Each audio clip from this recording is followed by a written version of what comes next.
इस कार्यक्रम के पुण्यार्जक हैं श्री कंवरलाल जी महावीर प्रसाद जी, पाटनी, मदनगंज, किशनगढ़, राजस्थान।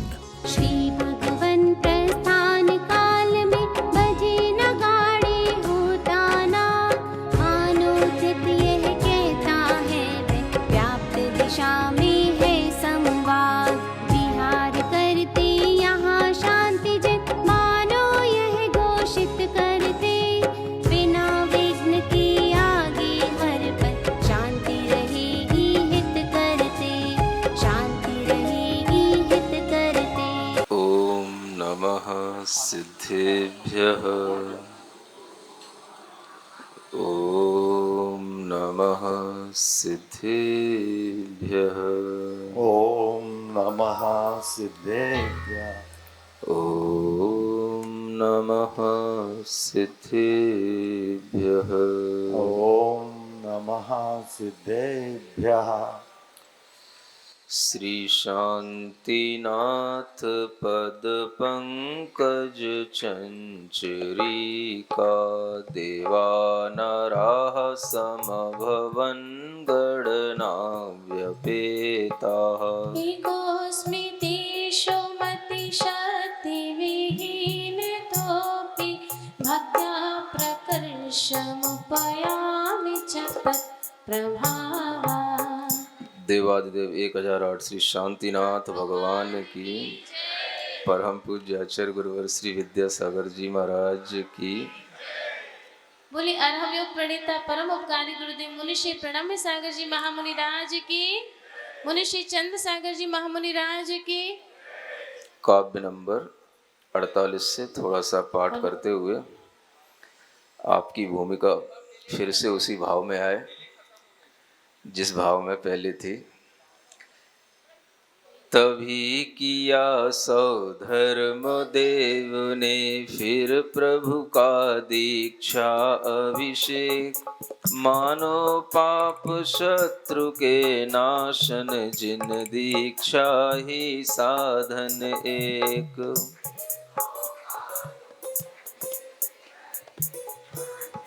हो केशो कालंचन निज कर से, पंचमुष्टि से करके सामायिक चारित्र विशोधि, सर्वाधिक पाकर के उन विशुद्ध परिणामों से ही चौथा ज्ञान प्रसूत हुआ, बड़ी हुई निज आत्म तप की शक्ति से चितपूत हुआ।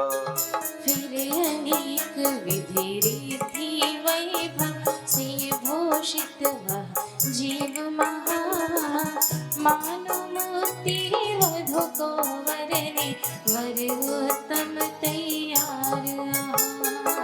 चक्रायुध को प्रथम मान कर, और हजारों राजा भी, अष्ट कर्म के घातन कारण, संयम अस्त्र सुधारा जी। श्री जिन शांति महान तपस्वी, के संग वे सब हो करके, श्रेष्ठ जनों का इष्ट समागम, ना चाहे बढ़ कर करके।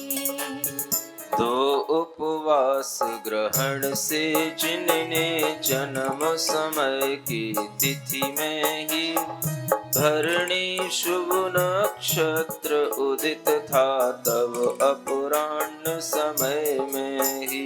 ओ दीक्षा ने पारण की प्रभु ने, नृप सुमित्र के घर जाकर, पंचाश्चर्य हुए नृप में, सुख पाया मुनि को पाकर।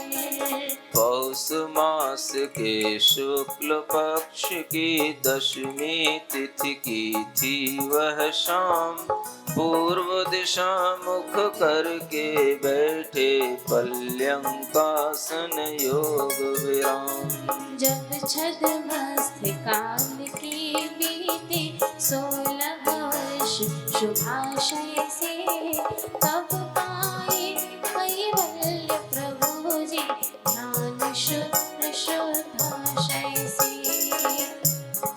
52 काव्यों में भगवान के ज्ञान कल्याणक की स्तुति उनके केवल ज्ञान की प्राप्ति के साथ हो गई थी।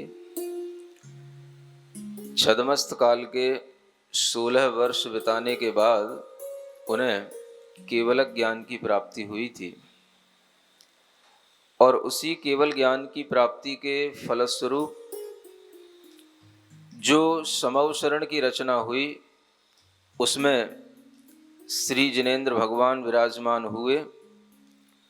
उसी का यह फल था कि सबसे पहले उन्होंने उस समवसरण में बैठकर के 10 धर्म का उपदेश दिया। जो आपने एक एक धर्म का उपदेश 10 दिन तक लगातार सुना, यह 10 धर्मों का उपदेश भगवान शांतिनाथ के समवसरण में आप सभी ने प्राप्त किया है। अब हमें भगवान के समवसरण में बैठे रहते हुए भी भगवान की महिमा को देखते रहना है। भगवान को हम भीतर से भी देख सकते हैं, भगवान को हम बाहर से भी देख सकते हैं। जब हमारे अंदर ये पता हो जाता है कि जिनेंद्र भगवान के अंतरात्मा परमात्मा बन गया है और उन्हें केवल ज्ञान की प्राप्ति हुई है, तो भव्य जीव अनेक तरह से उनके विषय में विचार करता है कि वो केवल ज्ञान कैसे होता है, क्या उसकी विशेषताएं होती हैं, और वह हर चीज को उनके स्वरूप को बाहर से देखता हुआ भी भीतर से भी देखता रहता है। बाहर से रूप दिखाई देता है, भीतर से स्वरूप दिखाई देता है। रूप पुद्गल का होता है और स्वरूप हर द्रव्य का अपना भीतरी स्वभाव होता है। उस रूप के साथ साथ स्वरूप को भी देखना, ये विशिष्ट भव्य जीवों का काम होता है। रूप तो सभी देख लेते हैं, बाहर से जो दिखाई देगा अपने चर्म चक्षुओं से उसे हर कोई देख लेता है, दिख जाता है। लेकिन रूप देखते हुए भी भीतर देखना, स्वरूप देखना कि उनकी आत्मा में क्या घटित हो रहा है। अदृश्य होते हुए भी वह आत्मा किस रूप में है, किन शक्तियों का उनमें उद्घाटन हुआ है। ऐसा विचार जब भव्य जीव के अंदर आता है तो वह भगवान जिनेंद्र देव के दर्शन करते करते भी निज दर्शन की ओर आ जाता है। जिन दर्शन से निज दर्शन की यात्रा, यह भगवान जिनेंद्र देव के रूप से स्वरूप की ओर जाने पर होती है। इसलिए कभी भी जब आप भगवान का दर्शन करते हैं, समवसरण में करें, जिनेंद्र भगवान के मंदिर में जाकर के भगवान का दर्शन करें, तो दर्शन करते हुए हम क्या करें, ये कई लोग पूछते हैं। दर्शन करते हुए हम क्या विचार करें, दर्शन करते हुए हमारी दृष्टि भगवान के स्वरूप तक कैसे पहुंचे। तो हमारे अंदर ये ज्ञान होना चाहिए कि भगवान का रूप जो हमें बाहर से वीतराग दिखाई दे रहा है, वह वीतरागता का ही फल है कि उन्हें भीतर से सर्वज्ञता की प्राप्ति हुई है। वीतरागता के साथ में सर्वज्ञता का एक अविनाभावी संबंध है। ऐसा संबंध जिसके होने पर जो हो वह उसके साथ ही होगा, इस तरह के संबंध को एक अविनाभावी संबंध कहा जाता है। सूर्य के उदित होने पर ही जैसे प्रकाश उत्पन्न होता है, सूर्य के उदित होने पर ही जैसे फूल खिलते हैं, अग्नि के होने पर ही जैसे उष्णता होती है, ऐसे ही वीतरागता होने पर ही सर्वज्ञता उत्पन्न होती है। अगर वीतरागता है तो उस वीतरागता का जो चरम है, उत्कृष्ट है, वह उत्कृष्ट स्वरूप उसका सर्वज्ञता में परिवर्तित हो जाता है। आप कह सकते हैं जो जो चरम रूप में वीतराग है पूर्ण रूप में वीतराग है वह सर्वज्ञ है, ऐसा आप कह सकते हैं। ये अविनाभाव संबंध कहलाता है। न्याय का यह एक बहुत बड़ा सिद्धांत होता है, इसे अविनाभाव संबंध के लॉजिक के रूप में जाना जाता है। जिसके होने पर जो चीज नियम से हो वह उसके होने पर होती है और वह उसका कारण भी होती है, और जो चीज उत्पन्न होती है वो उसका कार्य भी कहलाती है। जिस वीतरागता को उन्होंने ग्रह त्यागने के बाद धारण किया था वह वीतरागता एक बाह्य स्वरूप की वीतरागता से प्रारंभ हुई थी। दिगंबर दीक्षा लेना यह बाह्य स्वरूप की वीतरागता है। उस वीतरागता को धारण करके फिर उन्होंने अपने अंतरंग में जो कसाय आदि के जो परिग्रह थे उन परिग्रहों का उन्होंने विनाश किया। एक बाह्य परिग्रह होता है और एक अंतरंग परिग्रह होता है। बाह्य परिग्रह को छोड़ना छूट जाता है, वो पुरुषार्थ से हो जाता है, लेकिन अंतरंग परिग्रह को छोड़ने की जो विधि है वह बाह्य परिग्रह को छोड़ने के बाद ही आती है। अंतरंग में कषायों का उदय, वेदों का उदय, इन सब का भी ज्ञान और ध्यान की शक्ति से विनाश करना, ये अंतरंग परिग्रह का नाश कहलाता है। तो भगवान ने वह बाह्य परिग्रह का त्याग करके जब वह वीतरागता धारण की तो उनके अंतरंग में भी वह वीतरागता धीरे धीरे इस तरह से बढ़ती गई, राग उनका इस तरह से स्वयं में अपने आप ऐसे नष्ट होता गया कि वह राग का जो अंतिम भाव रहता है जिसे संजुलन लोभ कहा जाता है वह भी जब नष्ट हो जाता है तो फिर उसके बाद अन्य 3 कर्मों को नष्ट होने में देर नहीं लगती और उसी से उन्हें केवल ज्ञान की प्राप्ति हो जाती है। इसी को कहते हैं संपूर्ण वीतरागता का भाव उत्पन्न हो जाना। और इस वीतरागता के माध्यम से जो अंतरंग में सर्वज्ञ दशा प्रकट होती है उस सर्वज्ञ दशा में वह 3 लोक के चराचर सभी पदार्थों को प्रत्यक्ष देखते हैं, अपनी आत्मा से उन्हें प्रत्यक्ष ज्ञान होता है और इस तरह का जो उन्हें ज्ञान का लाभ होता है यही उनकी आत्मा की परमात्मा की दशा कहलाती है। आप सबको बहिरात्मा से अंतरात्मा की खूब यात्रा कराई है, लेकिन अंतरात्मा के फल से परमात्मा की जो उपलब्धि होती है वो कैसी होती है? वह इस तरह से सर्वज्ञ दशा प्राप्त होने पर होती है। इसी को बोलते हैं अरिहंत परमात्मा बन जाना। और यह जीव जब इस तरह से अरिहंत परमात्मा बन जाता है तो देखो उसके अंदर क्या क्या विनष्ट हो चुका होता है। एक काव्य नंबर 53 के माध्यम से पढ़ते हैं।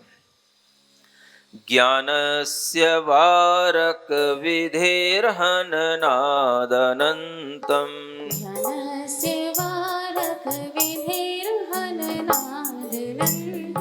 ज्ञानं दृगावरण घातन तोति दृष्टिः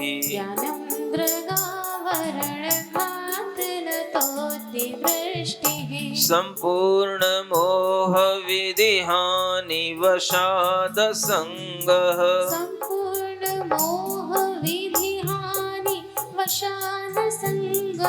पंचांतराय विधिनाश वशाद विघ्नः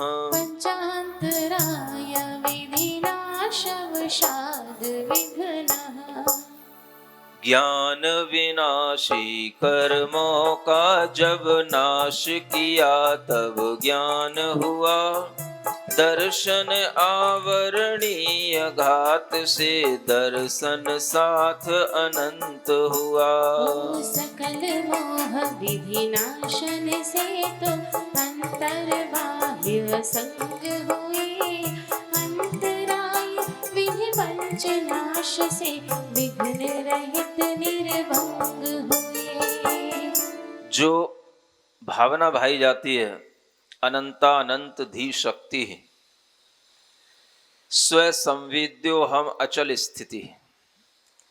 यह जो भावना अंतरात्मा भाता है कि मैं अनंत ज्ञान और अनंत शक्ति का धारक हूं, यह अंतरात्मा की भावना है। बहिरात्मा से अंतरात्मा होने के लिए इस तरह का अपनी आत्मा में विचार करना और अपनी शक्ति पर विश्वास करना, यह अंतरात्मा की धारणा जब बन जाती है तो उसी धारणा से वह अपने मोह का नाश करता है। और वह मोह का नाश करते करते अपनी आत्मा पर इस तरह का विश्वास ले आता है कि मोह का नाश होते ही वह विश्वास जब बढ़ता चला जाता है तो वही विश्वास अनुभूति में बदल जाता है। विश्वास से अनुभूति होती है।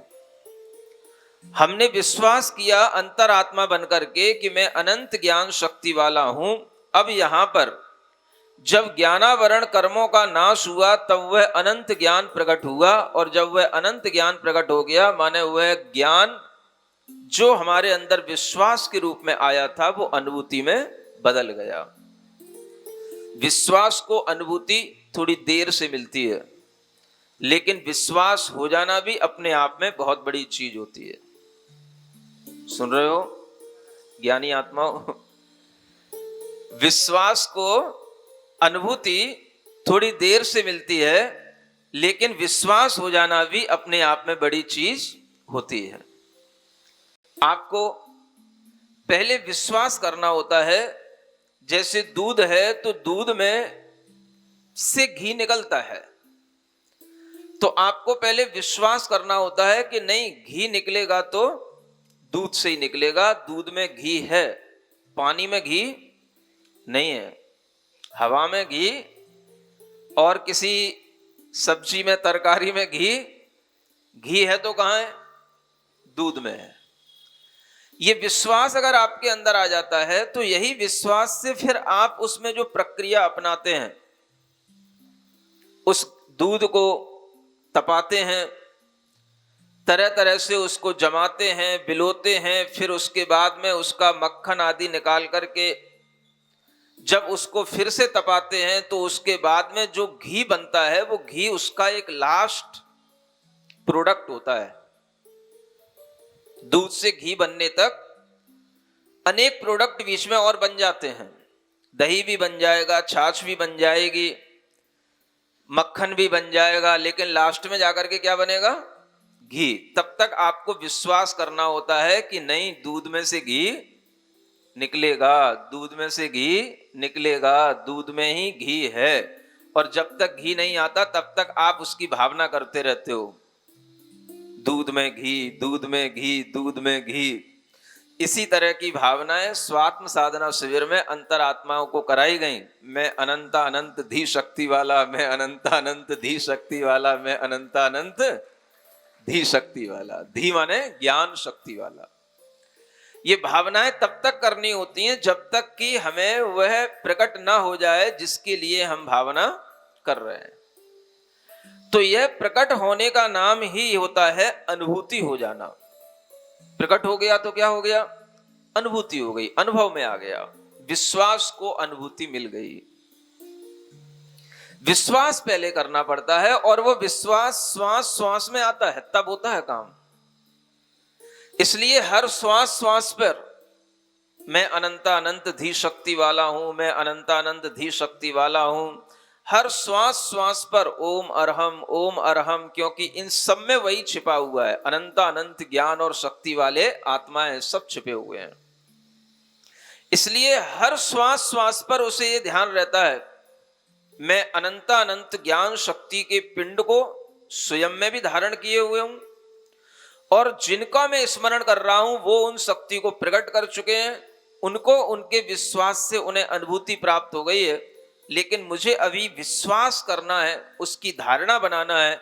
तो उसके लिए वह विश्वास को इस तरह से मजबूत करता चला जाता है। और यही विश्वास जब मोहिनी कर्म का पूर्ण क्षय हो जाता है तो एक अंतर मुहूर्त के बाद उसकी अनुभूति में आकर के उसी तरह से प्रकट हो जाता है जैसे दूध को तपाते के बाद और उसकी प्रक्रिया करने के बाद में उसमें से घी प्रकट हो जाता है। यह विश्वास को अनुभूति मिली। हर काम विश्वास से ही होता है। आप किसी भी तरह का कोई भी जॉब करते हैं, पहले आप विश्वास कर लेते हैं कि हाँ हम इस लाइन पर चल रहे हैं, हमें एमबीबीएस करना है या आईआईटी करना है, तो इसके बाद में हम इस लाइन पर चलते चलते डॉक्टर या इंजीनियर बन जाएंगे, ये आपको विश्वास करना होता है पहले। चलते तो आप बाद में हैं।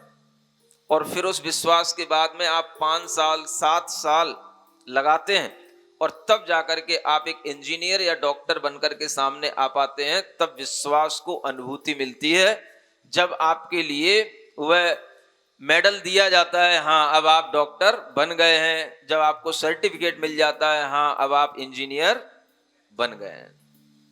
हर काम दुनिया में इसी तरह से होता है, चाहे लौकिक जीवन का काम हो चाहे पारलौकिक जीवन का काम। विश्वास के साथ में आगे बढ़ना, विश्वास के साथ में उस दिशा में प्रयत्नशील होना और फिर उस विश्वास को अनुभूति में बदलना, ये जब आदमी के अंदर यह एक ज्ञान के माध्यम से चलने लग जाता है, तो आदमी जिस दिशा में विश्वास करना शुरू करता है उसी दिशा में उसे अनुभूतियां मिलना शुरू हो जाती हैं। जब आपका पहले सिलेक्शन भी हो जाता है, केवल नीट के थ्रू आपका केवल बस सिलेक्शन हो गया, आपको लग गया कि हाँ अब हम डॉक्टर की लाइन पर चल गए, एमबीबीएस बनने के लिए हमने एंट्री ले ली है, तभी से आपके अंदर थोड़ी थोड़ी फीलिंग आने लग जाती है, मैं डॉक्टर हूं, मैं डॉक्टर हूं। अभी बने नहीं डॉक्टर। आपने अगर केवल बस कॉलेज ही ज्वाइन कर लिया तो भी आपके अंदर ये फीलिंग आने लग जाती है कि हाँ अब मैं डॉक्टर हो गया, अब मैं डॉक्टर हूं, अब मैं डॉक्टर हो जाऊंगा। और इस तरह की फीलिंग करते करते आपको जब 4, 5, 6 साल तक निकल जाते हैं, तब जाकर के आप जब पूरी वह एमबीबीएस का कोर्स करने के बाद भी, जब एमडी करने के बाद भी जब आपके लिए स्पेशलाइजेशन हो जाता है, तब लगता है कि हाँ अब हम डॉक्टर बने। कितना बड़ा विश्वास किया आपने। एक छोटा सा डॉक्टर बनने के लिए भी जब आपको 7 साल लग सकते हैं, तो सोचो कि अपने अंतरंग में अनंत ज्ञान, अनंत शक्ति को प्रकट करने में आपको कितना वर्ष और कितना समय लग सकता है। कई जन्म भी लग सकते हैं इस कोर्स को पूरा करने में। और ये कोर्स एक जन्म में पूरा नहीं होता। ये आपने शांतिनाथ भगवान की 12 भव पहले की कथा से सुन लिया होगा, भूल नहीं जाना। भले ही बीच में समोसरण कितना ही बड़ा बढ़ चढ़ के हो गया हो, देवों का कितना ही आगमन हो गया हो, देव भले ही भगवान की स्तुति करके चले गए हो, कितना ही और प्रभावना हो गई हो, लेकिन ये नहीं भूलना कि भगवान शांतिनाथ ने भी अनेक पिछले जन्मों में इस तरह का कोर्स प्रारंभ किया। और ये कोर्स एक जन्म में ही पूरा हो जाए ऐसा नहीं हो पाता, क्योंकि बड़ी चीजों का कोर्स भी बड़ा होता है। बड़े टारगेट होते हैं तो उनके कोर्स भी बड़े बड़े होते हैं, और बड़े बड़े कोर्सों को पूरा अचीव करने में बड़ा बड़ा टाइम भी लगता है। यह भगवान ने अपने लिए इस जन्म में जब 16 वर्ष का छद्मस्त काल बिताया, तब इस जन्म में भी उन्हें 16 वर्ष लग गए। पिछले जन्मों के तो अनेक संस्कार साथ में थे। और इस तरह से इस कोर्स को जब उन्होंने पूरा कर लिया तो उनका ज्ञान केवल ज्ञान में बदल गया। उनके उसी समय पर दर्शन आवरणी कर्मों का घात होने से उन्हें अनंत दर्शन की प्राप्ति हो गई। उनकी आत्मा का एक एक प्रदेश अनंत दर्शनमय हो गया, और उसके माध्यम से उन्हें संसार का हर पदार्थ, अनंत पदार्थ उन्हें दिखाई देने लग गए। समस्त मोहनी कर्म का नाश होने से उनके अंतरंग में वह निस्संग भाव आया, परिग्रह से रहित होने का भाव आया, और वह संसार के हर पदार्थ से ऊपर उठ गए। इतने ऊपर उठे कि जैसे ही भगवान को केवल ज्ञान की प्राप्ति होती है, वह भगवान 5000 धनुष ऊपर उठ जाते हैं। कितना? 5000 धनुष ऊपर आकाश में। वह उनका शरीर इतना हल्का हो जाता है, ऊपर उठ जाता है। जैसे आपको पहले बताया था कि तुंबड़ी रहती है, तुम्बी, और वह अगर कीचड़ से, मिट्टी से लिप्त हो तो नीचे पानी में डूबी रहती है, लेकिन जैसे ही उसका ऊपर का आवरण हट जाता है, कीचड़ हट जाता है, मिट्टी हट जाती है, वो हल्की होकर के ऊपर आ जाती है। ऐसे ही जब ये आत्मा हल्का हो जाता है भीतर से, अंतरिक्ष यात्री हल्के नहीं हो जाते हैं, वो तो हल्कापन महसूस करते हैं केवल शरीर का, और वह भी अपना बैलेंस नहीं बना पाते हैं। अगर कुछ ही ऐसे स्पेस में निकल गए जो बिल्कुल ग्रेविटेशनल फोर्स के परे हो, तो वहां पर वो अपना बैलेंस भी नहीं बना पाते। लेकिन यह जो हल्कापन आता है, यह अंतरंग में जब आत्मा में कर्मों से रहित होने पर हल्कापन आता है, तो इसका फोर्स ऊपर इतना जर्क मारता है कि वह 5000 धनुष ऊपर जाकर के एकदम से ऊपर उठ जाता है। इतना यह भीतर से हल्कापन आने पर, कर्म घातिया कर्मों का विनाश होने पर, और इन्हीं घातिया कर्मों में अंतराय कर्म भी आता है, जिसके विनाश होने पर अब उनके लिए किसी भी तरह का कोई विघ्न नहीं आएगा। उनके किसी भी प्रकार के भोग में, शक्ति में, लाभ होने में उन्हें अब किसी तरह का कोई विघ्न नहीं आएगा। वह अनंत लब्धियों को प्राप्त करके केवल ज्ञान, केवल दर्शन, अनंत सुख, अनंत शक्ति से संपन्न हो गए। यही उनका विश्वास अनुभूति में बदल गया। इसी को कहते हैं केवल ज्ञान की दशा, इसी को कहते हैं सर्वज्ञता की दशा। और ऐसी दशा प्रकट होने पर हर आत्मा अपने आप में परमात्मा स्वयं बन जाता है। और उस परमात्मा के बनने पर देव लोग अपने आप आकर के उस परमात्मा की पूजा करने के लिए तत्पर हो जाते हैं। किसी को कहना नहीं पड़ता, यह ऑटोमेटिक चलता है और अपने आप देवों को यह सूचना मिलती है और वह भगवान का समोसरण लगाते हैं। तीर्थंकर भगवान का समोसरण लगता है। और अगर सामान्य मुनि महाराज होते हैं तो भी उनके लिए गंध कुटी होती है। और इस तरह से वह केवल ज्ञान की पूजा तो हर किसी जीव की होती है जिसे उस अंतरंग में सर्वज्ञ दशा की प्राप्ति हुई है। ऐसे शांतिनाथ भगवान के जीव ने केवल ज्ञान को प्राप्त करके उस समोसरण की वैभवदायी स्थिति में किस तरह से उन्होंने अपने आप के वैभव के बीच में उनका हम दर्शन कर रहे हैं और वो रह रहे हैं, इस बात को आगे के काव्य से पढ़ते हैं। तीर्थंकरो शुभ कर्म महोदयेन संक्षोभिता सकल भेद निकाय देवा सकल भेद निकाय देवा तत्काल एव रचिता ही महासभाखे तत्काल एव रचिता हि महासभाखे सत्त्वादशा विगणनैश्च गणैः समेता सद्वादशा विगणनैश्च गणैः समेता तीर्थंकर शुभ श्रेष्ठ कर्म के महा उदय से क्षोभ हुआ। सभी तरह के देव पधारे, सबको केवल बोध हुआ। उसी समय ही महासभा भी रची गई। वीर खेतल में 12 गण से सहित सभाएं सजे दिख रही दलदल। सभी तरह के देव पधारे, सबको केवल बोध हुआ। सबको केवल ज्ञान नहीं हो गया, सबको यह ज्ञान हो गया कि भगवान को केवल ज्ञान की प्राप्ति हो गई है। और वह महासभा रची जाती है। 12 गणों से वह सुशोभित भगवान की वह महासभा होती है। तीर्थंकरों का जो समोसरण होता है, वह समोसरण बड़े से बड़ा जो समोसरण होता है वह 12 योजन का समोसरण होता है। कितने योजन का? जो भगवान आदिनाथ का था। बड़ी अवगाहना वाले जीव होते हैं, उनका समोसरण भी बड़ा होता है।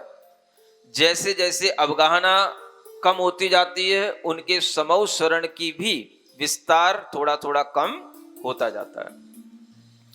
आप विचार कर सकते हैं कि भगवान शांतिनाथ का समोसरण कितना बड़ा होगा। आचार्यों ने कहा है कि भगवान आदिनाथ का समोसरण 12 योजन का था। अन्य तीर्थंकरों के लिए आप आधा आधा योजन कम करते चले जाओ और वह आधा योजन नेमिनाथ भगवान तक कम करते चले जाना। करो कम, शांतिनाथ भगवान का कैलकुलेशन निकालो, कितने योजन का समोसरण था। पहले चलो कोई बात नहीं, सब भगवान का स्मरण भी हो जाएगा इसी बहाने। पहले भगवान का समोसरण 12 योजन का है। 1 योजन 4 कोस का होता है, तो 48 कोस, और 1 कोस में 3 किलोमीटर। समझ में आ रहा है? इस तरह से आप गुणा करके समझ लेना। अब भगवान अजितनाथ का समोसरण हो गया 11.5 योजन का। लगाते चले जाओ। भगवान संभवनाथ का समोसरण 11 योजन का। सब भगवानों को भी याद कर लो, उनके समोसरण को भी ध्यान कर लो इसी बहाने। फिर भगवान अभिनंदन का समोसरण 10.5 योजन का। भगवान सुमतिनाथ का समोसरण 10 योजन का। और फिर उसके बाद भगवान बोलो पद्मप्रभ का समोसरण 9.5 योजन का। फिर भगवान सुपार्श्वनाथ का समोसरण 9 योजन का। और चंद्रप्रभु भगवान का समोसरण 8.5 योजन का। बोलो चंद्रप्रभु भगवान की। हाँ, चंद्रप्रभु भगवान विशेष रूप से स्मरण किए जाते हैं 24 में, क्योंकि इन चंद्रप्रभु भगवान तक धर्म तीर्थ निरंतर चलता रहा। इसलिए चंद्रप्रभु भगवान की भी अपनी एक विशेष महिमा है। 8.5 योजन के समोसरण में वह विराजमान होते थे। और फिर उसके बाद में पुष्पदंत भगवान का समोसरण 8 योजन का। और फिर उसके बाद में शीतलनाथ भगवान 10वें तीर्थंकर का समोसरण 7.5 योजन का। और श्रेयांसनाथ भगवान के समोसरण का विस्तार 7 योजन का। और फिर उसके बाद में बांसु पूज्य भगवान लाल लाल रंग के, जैसे पद्मप्रभु भगवान हैं, ऐसे ही सूर्य के समान, लाल सूर्य के समान दमकते हुए 6.5 योजन के विस्तार में हुए बांसु पूज्य भगवान का समोसरण लगा। कहाँ लगा? चंपापुरी में लगा। और फिर उसके बाद में 13वें तीर्थंकर विमलनाथ भगवान, जिनका समोसरण बचा 6 योजन का। और फिर अनंतनाथ भगवान 14वें तीर्थंकर, जिनका समोसरण रह गया 5.5 योजन का। और फिर धर्मनाथ भगवान, जिनका समोसरण बचा 5 योजन का। और फिर धर्मनाथ भगवान के बाद में आते हैं 16वें तीर्थंकर पंचम चक्रेश्वर श्री शांतिनाथ भगवान की। ऐसे शांतिनाथ भगवान का समोसरण 4.5 योजन का समोसरण था। ये आपको विशेष रूप से याद रखना है। समझ में आ रहा है? और बढ़े आगे। कुंथुनाथ भगवान का 4 योजन का। फिर अरनाथ भगवान का 3.5 योजन का। फिर मल्लीनाथ भगवान का 3 योजन का। और फिर मुनिसुब्रतनाथ भगवान का 2.5 योजन का। और फिर नवीनाथ भगवान का 2 योजन का। और फिर नेमिनाथ भगवान का 1.5 योजन का समोसरण हो जाता है। ऐसे आप 24 तीर्थंकरों का स्मरण इस समोसरण के विस्तार के अनुसार भी कर सकते हो। यह भी एक ध्यान करने का तरीका है। नहीं समझे? हाँ, लगा सकते हो। 1.5 योजन कितना हो गया? अगर हम इसको कोस में बनाएंगे तो 6 कोस हो जाएगा, 18 किलोमीटर हो जाएगा। आप सोच सकते हो कि भगवान का आकाश में यह जो समोसरण लगता है, यह 5000 धनुष की ऊंचाई पर लगता है। और इस तरह का यह समोसरण जब तीर्थंकरों का ऐसा लगता गया, तो आप हर एक तीर्थंकर को उन समोसरण में बैठे हुए देख सकते हो। अलग अलग रंगों में भी आप देख सकते हो, क्योंकि आपको रंगों का भी ज्ञान दिया गया है। जिन भगवान के शरीर का जैसा रंग है, और उन भगवान की अवगाहना भी आपको बताई गई कैसे कैसे कम होती चली जाती है। तो यह अवगाहना के साथ, रंग के साथ और समोसरण के विस्तार के साथ आप भगवान का अच्छे ढंग से ध्यान करने की योग्यता प्राप्त कर सकते हो, अगर आपको ये सब ज्ञान हो जाए तो। हो रहा है कि नहीं हो रहा है? ये ज्ञान ही भगवान का ध्यान करने के काम में आता है। ऐसे नेमिनाथ भगवान 1.5 योजन के समौसरण में विराजमान थे और उसके बाद में पार्श्वनाथ भगवान का समौसरण 1.5 योजन तक ही आधा आधा कम करने को कहा था नेमिनाथ भगवान तक। फिर उसके बाद में 1.25 योजन का समौसरण रह जाता है।